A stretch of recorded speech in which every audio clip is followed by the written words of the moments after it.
ومن أحسن قولا ممن دعا إلى الله وعمل صالحا وقال إنني من المسلمين. ওয়ালাইকুম রহমতুল্লাহি ওয়া বারাকাতুহু।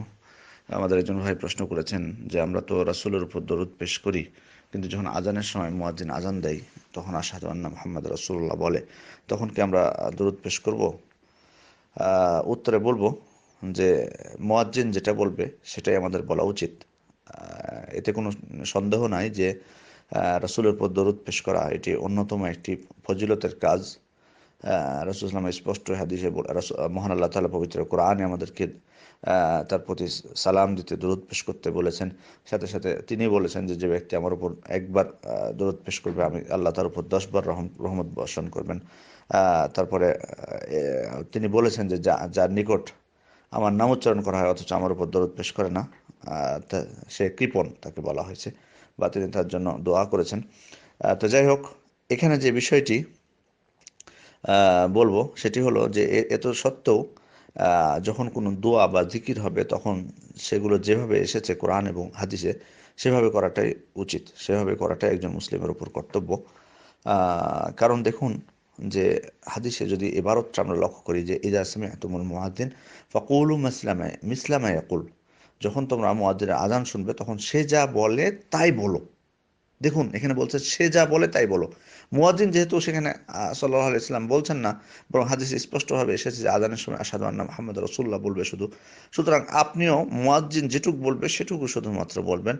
ফাকুলু মিসলামা ইয়াকুল, যা বলে তোমরা তাই বলো, সেটুকুই বলো।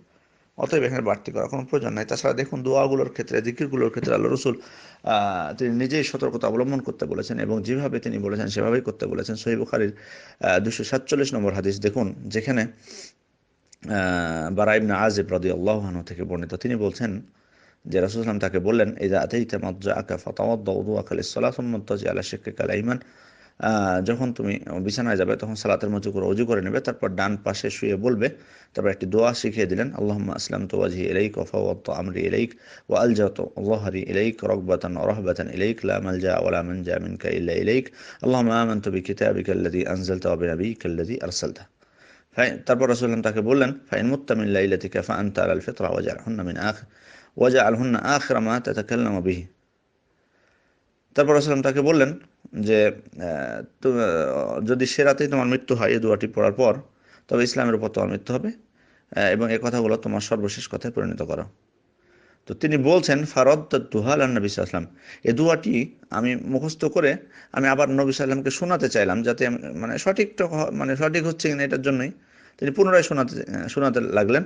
তো কিন্তু বলতে বলতে যেখানে রাসূল সাল্লাল্লাহু আলাইহি ওয়াসাল্লাম তাকে শিখিয়ে দিয়েছিলেন যে ওয়া আমানতু বিকিতাবিকাল ওয়া বিনাবিয়িকাল্লাযী আরসালতা, ওয়া বিনাবিয়িকাল্লাযী আরসালতা, দুয়ার মধ্যে আছে ওয়া বিনাবিয়িকাল্লাযী আরসালতা। তো তখন ওই বারা ইবনে আযিব তিনি নবী একা না বলে রাসূল একা বলেছিলেন। তখন রাসূল সাল্লাল্লাহু আলাইহি ওয়াসাল্লাম তাকে সংশোধন করে দিয়ে বললেন যে তুমি রাসূল একা বলো না, বরং নবী একা বলো। আমি যেহেতু দুয়ার মধ্যে নবী একা বলেছি, তুমিও নবী একাই বলো, রাসূল একা বলো না।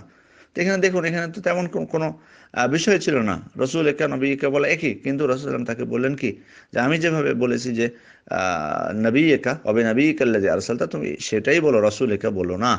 তাহলে বোঝা যাচ্ছে যে দোয়া এবং জিকিরগুলোর ক্ষেত্রে রাসূল সাল্লাল্লাহু আলাইহি ওয়াসাল্লাম যেভাবে শিখিয়ে দিয়েছেন সেভাবে করাটাই আমাদের উচিত। এখানে বাড়তি কোনো ইয়া নাই। তাছাড়া আপনি তো আজান শেষ হলে রাসূল সাল্লাল্লাহু আলাইহি ওয়াসাল্লাম তো দরুদ পেশ করতে বলেছেন, তারপর তখন তো আমরা দরুদ পেশ করে থাকি, সেটা সমস্যা নাই, স্বাভাবিক অবস্থায়। কিন্তু যখন আমি আজানের মধ্যে এটা পড়ার কোনো প্রশ্ন ওঠে। তাছাড়া আরও দেখুন যে জিকিরগুলোর ক্ষেত্রে, দোয়াগুলোর ক্ষেত্রে কতটা সতর্কতা অবলম্বন করতে হয়। ইবনে মাসউদ রাদিয়াল্লাহু আনহু বলছেন, 6265 নম্বর হাদিস, বুখারী 6265 নম্বর হাদিস, ইবনে মাসউদ রাদিয়াল্লাহু আনহু তিনি বলছেন, আল্লামানি রাসূলুল্লাহ সাল্লাল্লাহু আলাইহি ওয়াসাল্লাম ওয়া কাফফি বাইনা কাফাইহি আত-তাশাহুদা কামা ইউআল্লিমুনি সূরা মিনাল কুরআন। অর্থাৎ রাসূল সাল্লাল্লাহু আলাইহি ওয়াসাল্লাম আমার হাত তার উভয় হাতের মধ্যে রেখে আমাকে এমনভাবে তাশাহুদ শিখিয়েছেন যেভাবে তিনি আমাকে কোরআনের সূরা শেখাতেন। তো দেখুন, কোরআনের সূরা যেভাবে শেখাতেন, তাশাহুদ তাকে সেভাবে শিখিয়েছেন। তার মানে কোরআন আমরা তো জানি যেভাবে নাজিল হয়েছে সেভাবেই পড়তে হয়, বিন্দু মাত্র চেঞ্জ করার কারো অধিকার নেই। তো রাসূল সাল্লাল্লাহু আলাইহি ওয়াসাল্লাম তাকে যেভাবে কোরআন শিক্ষা দিতেন, সেভাবে তাশাহুদও সেভাবে কোরআনের মতো করে একেবারে কোনো চেঞ্জ ছাড়াই এভাবে শিখিয়ে দিয়েছেন, একেবারে কোরআনের মতোই যাতে হয়। এর উপর ভিত্তি করে উলামা ইকরাম বলছেন যে জিকির এবং দোয়াগুলোর ক্ষেত্রে রাসূলুল্লাহ সাল্লাল্লাহু আলাইহি ওয়াসাল্লাম থেকে যেভাবে এসেছে সেটার উপরে থাকাটা। তাছাড়া আমাদের সালাফি সালেহিনগণ সদা সর্বদা এসব বিষয়গুলোতে সতর্ক থাকতেন যাতে বেদাত না হয়ে যায়, সেজন্য যেভাবে এসেছে সেভাবেই তারা করার চেষ্টা করতেন। আমাদেরও উচিত সেভাবে করার চেষ্টা করা। আর রাসূলের উপর দরুদ পেশ করার তো কোনো লিমিটেড নাই, আমরা যে কোনো সময় করতে পারি, যে কোনো মুহূর্তে। এটার ফজিলত তো শুনেছি। আশা করি বিষয়টি বুঝেছেন। আসসালামু আলাইকুম ওয়া রাহমাতুল্লাহি ওয়া বারাকাতুহু।